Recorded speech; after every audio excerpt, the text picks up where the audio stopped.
Obviously, the most obvious aspect is what type of programs and what should we be doing. I'll talk about that in a moment because I really believe there's a more important thing to consider when we're talking about bringing this conversation to our schools. And that really is, how do we start this important conversation? Now, as I mentioned, I worked in schools, so I was the one pushing and driving this. That is quite different to a lot of challenges that many people face, because there's often a lot of people that are really passionate about improving mental health and well-being in their local area, and they'd like to have that conversation with their local school. That might be because they have kids there, or it might be because they realise that that's an important area to talk to.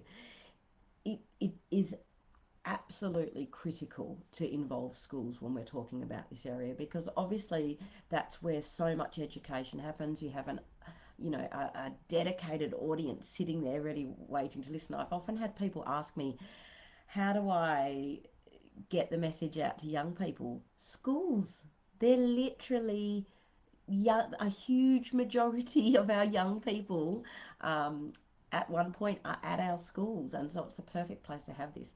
Now, what I mean about starting this conversation with our schools is that it depends on the relationship you have with the school. Now, if you are someone who already has a close contact